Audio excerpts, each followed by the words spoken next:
I'm Eddie Almer, and I run product management for threat detection and incident response.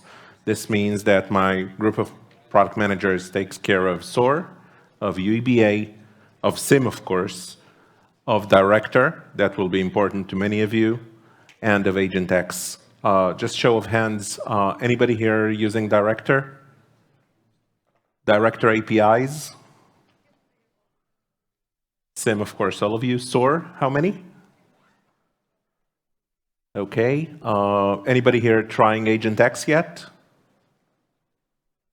Even more than SOAR, that's impressive. Anybody trying out Agent X is using SOAR, you have no choice. So I'm going to talk about the overall MSSP roadmap for this year and even for the first half of this year, talk about what is coming soon, and also talk about our focus for this year. You may have heard this from a number of people today, starting with Christian and going through Nikolai and through Matt. The most important vertical for us this year is MSSP. That's where we've seen the most growth. That's where we want to put the most effort to help you continue to grow, because a lot of the growth we're seeing is from existing partners that are growing by adding more customers themselves. Of course, we're also happy to add new partners as well, but especially focusing on the needs of you that are already deployed and are going to grow. When we're looking at the initiatives, we have 3 initiatives. One is make things easier, and you've definitely told us quite a few things about things not being easy enough for you. The second one is allowing end-to-end. A lot of the requests we're hearing from you is, hey, the flow doesn't connect all the way through from the beginning to the end. In the middle, I need to do something manual. It doesn't work for an MSSP. We understand that. And there is going to be a lot of focus on allowing you to do the full end-to-end flow the way you expect it, the way you want it to go. Last but not least, very important, is actually improving the margin. Being able to generate more money, being able to spend less, and anything that would help you do that would help us do that. So this is really important. I'm going to talk about the components of the solution. You'll remember them. I'll go over them quickly, and then product by product, go over the details. We have a coming version very, very soon. Very soon, meaning we're going to have early availability for SIM, SOAR, Director, UEBA, and Agent X, pretty much every single component of the solution next week. In the second quarter, we're going to have additional releases for SOAR, for Director, for UEBA, and Agent X. We're releasing all the smaller products that are not SIM roughly every 3 months. We're releasing SIM twice a year. Those are the major or the minor releases. If we have bug fixes or important urgent security patches, we'll have, of course, releases as well, more releases even for SIM. But the significant feature releases, SIM twice a year, all the other products roughly 4 times a year. UEBA is even going to be more often than that, being in the cloud. It will move more towards a completely continuous delivery. In terms of architecture, you probably know we have the Director console, we have the Search Master. UEBA is in the cloud. We forward obfuscated data to it. It is in Europe, running on a European cloud, completely obfuscated and never leaving Europe nonetheless. Individual tenants can have collectors or backends, and the SOAR is local to the backends. Agent X forwards logs to the specific backends and can be managed centrally. When we're looking at Director and at SIM, we have the Agent X detection and response that is coming out, right? In SIM, we have all the ability to process those logs and to alert on them. We have case management. A number of you had a chance to see it. Those of you that haven't, reach out to the people at the tech bar, and we'll be happy to show you what is coming up for case management. A lot more than we had until now. And when we're looking forward to what we'll be providing for the analysts and how we make their life easier, case management is an important part of that. Case management would allow you to reuse our existing out-of-the-box automation that exists, even without going to SOAR and building playbooks, simply by running enrichments or by running correlations that you'll be getting right out of the box. Another strong request that came from the team, from the account team for MSSP, was around accounting for licenses, right? So as you know, today, we're actually counting the number of log sources. That's how we count licenses, that's how we sell licenses. But we understand that you, in some cases, have either historical accounts that are counted differently, or you have a philosophy that would require a different type of count. We'll make sure that we have all the accounting needed to make sure that we can align with the way that you are selling and that you are counting. And that's not to say that this is necessarily the way that we charge, but we'll definitely make sure that you have all the tools to actually support the business model that you need. Content distribution is a really important part of what we're discussing. We were discussing the fact that the way that you add value for customers is by building new detections for them, by modifying things, by whitelisting things that generate noise on their environment. And the ability to actually distribute the full set of content that you're creating, and also the full set of content that our team, our security research team, is creating, and allowing you to consume it quickly. This is a very important focus for us this year. You'll see that even in this version, we're already supporting it for playbooks, and our intention is to allow you to consume all the content and to distribute all the content that exists within SIM and SOAR and Agent X, whether it's templates or rules or playbooks. The goal is to have all of those packaged and distributed to each of your tenants according to what they need. So this is really important, and we already starting in this version in 7.2, 1.2, 2.2 for Director and for SOAR and for SIM. We already start to show you some of that, and we'll complete it in the next version. Last but not least, aggregated views. So it's important for you to have one view that is prioritized across tenants. Today, you can have it for incidents, for cases. When we're coming out with case management, the initial case management is customer specific. We're going to make it across the entire organization, multiple tenants, and you can prioritize across tenants once you get to that stage. And this is coming in the second half of 2023. Policy distribution. So you know how the features look today in Director. In Director, you have the ability to distribute enrichments, or you have the ability to distribute plugins. You have the ability to distribute software versions for the SIM. Each and every one of those separately. What we are looking into doing is to allow you to more easily package a full policy, a full configuration policy that would say, this is what describes my customer, my tenant, and then I can open it and edit it the same way I would do on their SIM. I just do it on the SIM that I have that is connected to Director, and then what I distribute with Director is a full policy file that would go to a specific customer. So I can manage my configuration centrally, and I can distribute them using Director, but I no longer have to wait for those guys at Logpoint. Every time I'm asking for one more feature, I have to wait for a feature. And there's so many things to configure in Logpoint, and it's every time you're telling us, hey, but we want that exclusion, and it's a feature, and you have to wait for that feature to come. So what we're looking at doing is allowing you to create policies that you can distribute as a file, So you create it on a SIM that is connected to the director. You give it a name. Director would distribute it wherever you want it distributed. You will tell director what to do.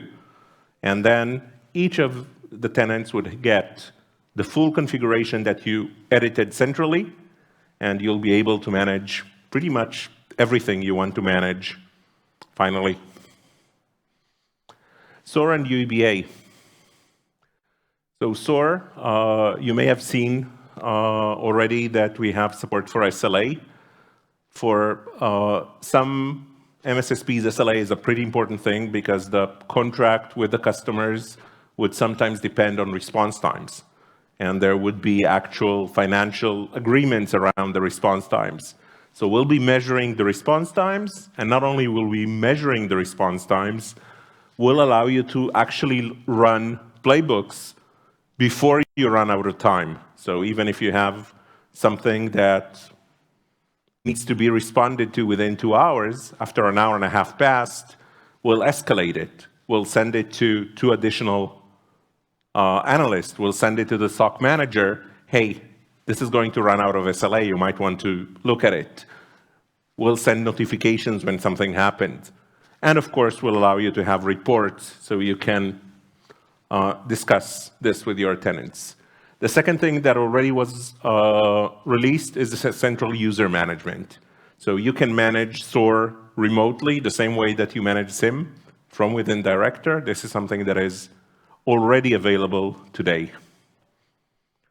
SOAR 1.3 is coming out now with SIM 7.2, with Director 2.2. It's going to have case management. It's going to have more detailed reports for SLA management. And it's going to have central playbook update. So you remember I talked about policy, right? There is a policy, one file that describes everything we want to configure. So the part where we have that file for everything SOAR is what we have in this version. So all the playbooks, all the actions, all the integrations that are needed for SOAR, all of them packaged in one single file. And that file can be distributed to each and every one of the tenants. What we'll do in the next step is actually push it automatically. And the goal is to also add all the other components that we have in SIM, for Agent X, for anything else that we want to configure for a customer, make it available for that customer. Next version, that's roughly 3-4 months from today, we're going to add the ability to do a graph display of cases. I know that some of you asked about it earlier today. This is coming up, and that playbook update that I just described that can be done right now manually will become fully automatic, meaning it's enough to publish a new set of policy, and the tenants would actually verify, and if they have something new, they would pull it and update. So you don't need to even go into the endpoint and tell director, update this pool or that pool. They will actually consume everything and update automatically. UEBA. Some of you using UEBA have had challenges. 2 reasons, main reasons for the challenges. One, remembering that UEBA is a great tool for threat hunting. It's not a great tool for detecting an attack. It's not enough information to use for, hey, I want an alert from UEBA that would tell me this user is extracting information and that's how he does it, and having the full story. UEBA is great for finding, hey, Henry Dave, that user, is doing something funny. I want to take that as a basis for hunting. Okay, let's see what he's been doing. Let's see where he's been connecting. Let's verify if the data that he's been extracting has gone to somewhere that makes sense from the organization point of view, or to something that is private and doesn't make as much sense. So once we start looking at UEBA as a threat hunting tool, it's actually a great threat hunting tool. The second thing is the accuracy of the detector, or rather the sensitivity of the detectors. Our anomalies right now are actually very sensitive and will warn you that something is unusual, even if it's a little unusual or unusual, but not completely out of the ordinary. And what we've done, because many of our customers don't have the capability to use it as input for threat hunting, what they actually want is, can you please give me alerts from UEBA? We're actually going to set the thresholds a lot more aggressively for UEBA. We'll provide you with a set of anomalies, but we'll only alert about the most severe anomalies at the very high criticality level. So you get, our metric was less than 50 of those a day for a large customer, for a large tenant in your case. So a single analyst can probably finish handling that in an hour of work a day. And you're looking at only the most important thing. If you want to do threat hunting, this dashboard is still there. You can do the threat hunting. But in terms of alerts, we're going to configure the system so it has much fewer alerts. We'll also enable cloud, so support Azure AD. It's support Azure AD, but not just Azure AD, it's also a great improvement to our support of AD, Microsoft AD in general. When we look at UEBA 1.7, another input we got from you regarding the frequency of results is, hey, I have an SLA with my customer. I actually need to respond within 2 hours from the moment I find something. If you have UEBA reporting once a day and telling me something was wrong yesterday morning, I'm in breach before I even start taking care of that alert. So it doesn't make any sense. I'd rather not know about it than know about it. So what we're doing is we're working to increase the frequency of results much, much higher, to the level of at least once an hour, possibly more than that, so that any of you that has any kind of SLA in terms of initial response and initial reporting about something happening on a customer account is able to actually report it on time. Another thing that some of you have asked for is the ability to whitelist. So yes, we give you anomalies, but you talk to the customer and realize that that user we're warning about that is uploading so much data, they've actually asked that user to do it, and they'll continue doing it for a couple of weeks into the future. So we'll allow you, from the playbooks, to create whitelists. This is actually a pretty useful mechanism for anything else that you're doing. You remember we have dynamic lists within Logpoint, and the nice thing that SOAR has an actual user interface that allows you to very easily give an interface to the analyst asking him, hey, is this okay, yes or no? And all he needs to say is, no, this is not okay. It would go and be whitelisted for however long you want to whitelist something, and it will suppress any kind of alerts from that. We're deploying it for UEBA, but the building blocks in SOAR that we built for that, and this is a SOAR playbook, would allow you to use it for pretty much any other incident handling or case building that you want to use. And the way that we're releasing content is, of course, alert rules, but also increasingly playbooks that would help you detect, correlate, and respond to things. Another thing we're doing for the next version of UEBA is allowing you to set your own entity grouping, what we refer to as peer grouping. If you have been with us with UEBA for a while, you may know that in the past, we were looking at all your users as one group, all the users for a certain tenant as one group, and we were optimizing for that. But within that group, there is administrators, and there's your security analysts that are dealing with malware all the time, and there's the poor users in finance that are not touching any of that anytime.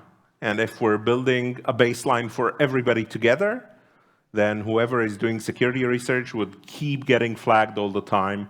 Whoever is an administrator would keep getting flagged all the time, because what they're doing is way, way above the average of the entire organization. So what we've done is we've created automated peer grouping, the ability to separate the groups into like-minded users. So the users in a peer group that is automatically decided is actually assigned to that group based on their actual activity. But then you come back and you say, hey, I actually know better than that. I have connection to the customer's Active Directory. I know who's an administrator. I know who's in finance. And I know who is doing security research. I can give you that information. So what we're doing, we're actually going to provide you the interface to feed that to us and to use that to make UEBA results much, much nicer. We're still doing the automatic peer grouping. And on the other hand, if you have a great source and we can compare the results, we can basically pull in that information and be able to get nicer results with UEBA. Last but not least, I think, again, many of you have had a chance to see it. We have Agent X coming out for release pretty sure. And this means that we can automate log collection from endpoints, at least as well as we do with Logpoint Agent currently, and in many responses better. Allow for real-time forensic data collection from within case management. Allow incident response from within case management. So the moment you see something happened, you select the action that you want to do on the one or more endpoints that you want to do it on, and just run it. Which means that if you want to, you can go as far as completely automated response. If you want an analyst in control of the process, you can do that. If you want an analyst in control of the process and an interface into the customer's ticketing system to actually get confirmation, again, easily can be done. And you can see, at the end of the day, the way that we're exposing those capabilities is through our playbooks. And you can run a playbook for doing very specific actions, and the names are pretty meaningful. When you're looking at a host, you can simply do a click of Run Playbook from within the case management and select what you want to run. Later this year, and this is even more the MSSP part, because Agent X is an MSSP capability even at the most basic way, because it gives you the ability to respond without getting into a detailed process with the customer. You only need a confirmation, either upfront or in real time, and all the rest you can do yourself when you have the agent, and all the data collection needed you can do. But going forward, you probably want to have the central multi-tenant management, right? Manage a full deployment, not by tenant, but just throw all the agents out there and group them according to how you want to group them. You probably want to template the policy. And once you want to change things, you want to update the templates for what do you want to collect from the agent. If something is noisy, suppress it. If something is needed and you haven't collected it in the past, you want to update it. And right now, this is not automated yet. It's possible, but what we're doing is, again, under the title of automation, we're going into automating this for you and allowing you to easily do those groups. Any questions?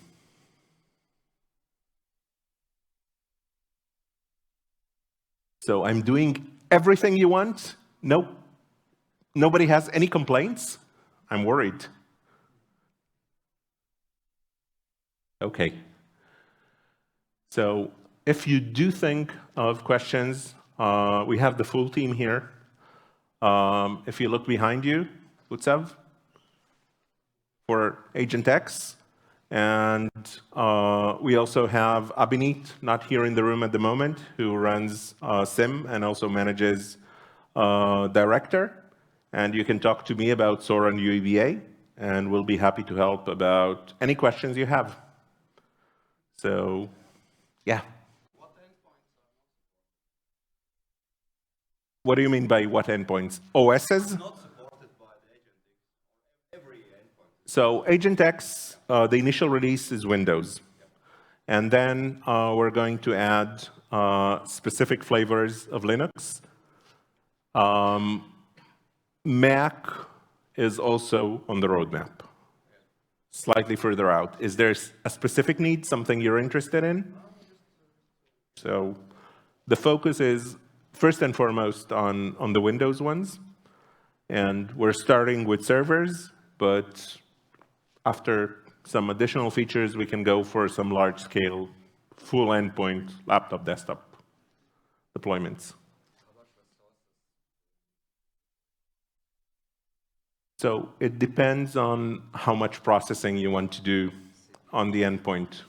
Let's have some rough numbers. Resources for AgentX.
So when you compare it to an EDR, because there is a lot less real-time control involved, there is significantly less load.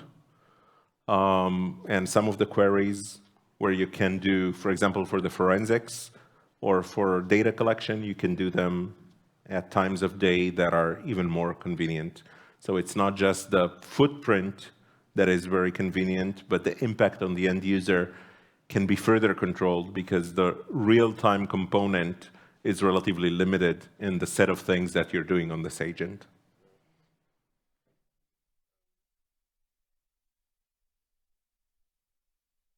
So it's primarily for servers. We're basically using it to replace the existing Logpoint agent. And we're also adding features that allow us to connect endpoints. Endpoints are more challenging because of the dynamic IP, because you need to open up to the internet to collect, because the volume of data is significantly higher because of the significantly higher number of agents. So this is something that, although you can try out today, we would recommend full-scale deployments only later in the year.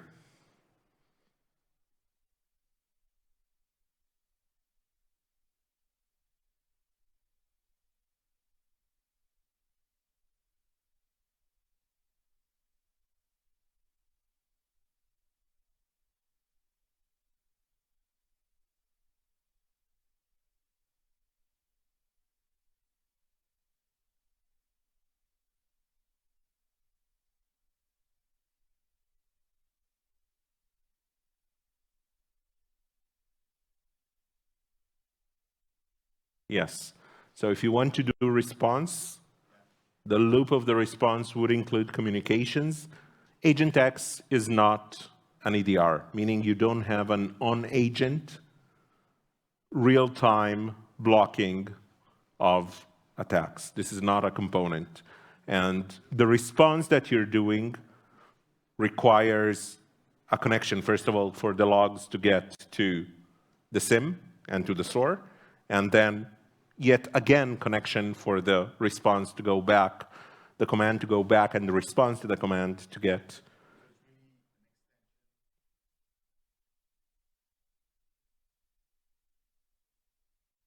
Absolutely. It's log collection, forensic collection, and response. All three of them are working very nicely. If you look at EDR, the component of real-time response on the agent, that's not one of the things that Agent X does.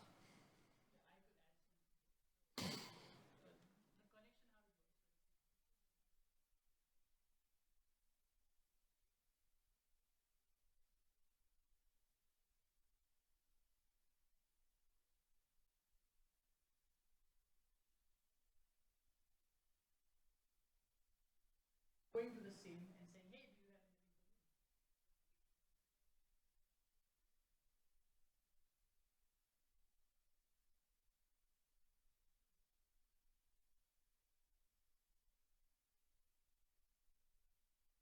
me? Yeah.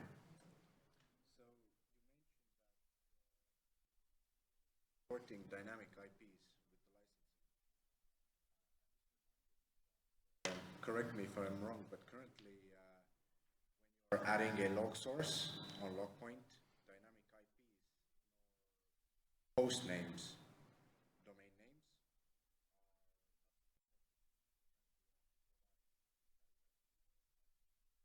Right, and this has been a challenge. So we have some of the improvement coming in this version, where we would actually accept different IP addresses for the same log source.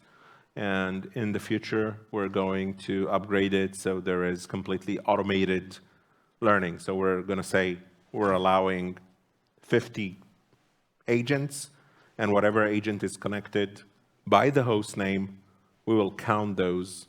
And whenever they change IP, we don't care they change IP. And we'll have the list of hosts that are active. Right? So first, with this version, will allow you to easily connect them. But in the future, we'll go even further and really actively manage those lists and show you, hey, this one hasn't talked in three days. Maybe something is wrong. All that components that are really needed when you're doing a deployment over the internet of a large fleet of endpoints. So do I understand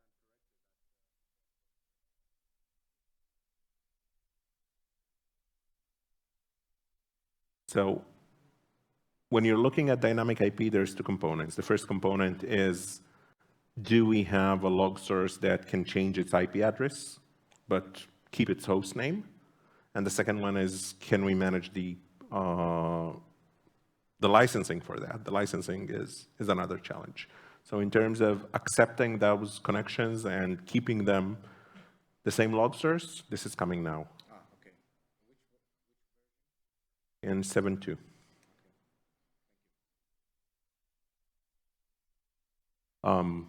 Now would, yeah.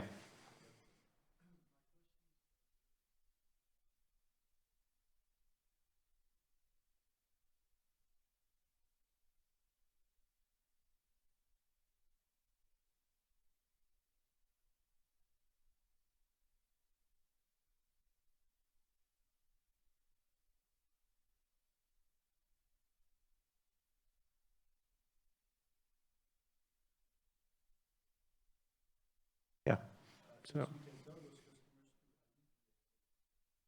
So there's two things here, and I think I may have mentioned them. The first one is any personally identifiable information that is in the logs, it gets encrypted before being sent. So actually, UEBA operates on encrypted data. It doesn't care. It doesn't need to know who the user is to know that this, and that belong to the same user. So the users are obfuscated, IP addresses are obfuscated, even websites you're surfing to are obfuscated, email address subjects are encrypted. Anything that can be considered personal is encrypted, and the selection of what gets encrypted is configurable. So even if, hey, you think that for some reason your host names should be encrypted, it makes troubleshooting a little bit harder, but you can obfuscate pretty much any field that goes into UEBA. Right now, we're obfuscating a subset, anything that we think is personally identifiable information, and that's the first level. The second level is UEBA is in Europe. It's running in Dublin, and if anybody has an issue with that and would want it to run, for example, in Frankfurt, if it makes any difference, this is EU and this is EU, but if somebody would like it in Frankfurt, this is something we're open to discuss. This is something we can do. Yes?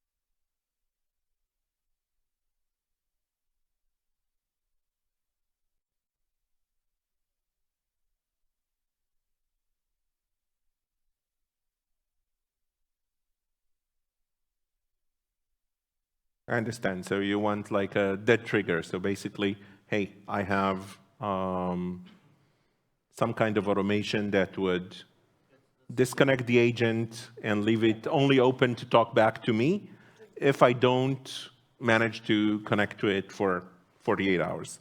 So right now we don't have that. We'll definitely consider that and discuss it. Keep in mind that this is risky. It's risky because when you're looking at a large set of endpoints between people getting on flights and people sometimes being at home without connectivity, you might end up with quite a significant number of agents that are not connecting back for 2, 3, 5 days. And if you're putting any kind of automatic response just because they haven't connected for a long time, there is a risk, an operational risk, that it would create an operational impact that may be as bad as or even worse than the security that you're trying to protect against. But having some kind of those responses that are maybe more fine-tuned, that's a great discussion to have. And Utsav and I will be happy to discuss this in more detail.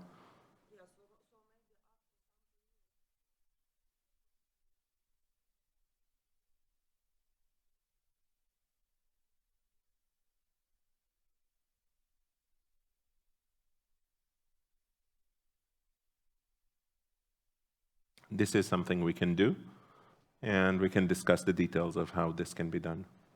Great. Any additional questions?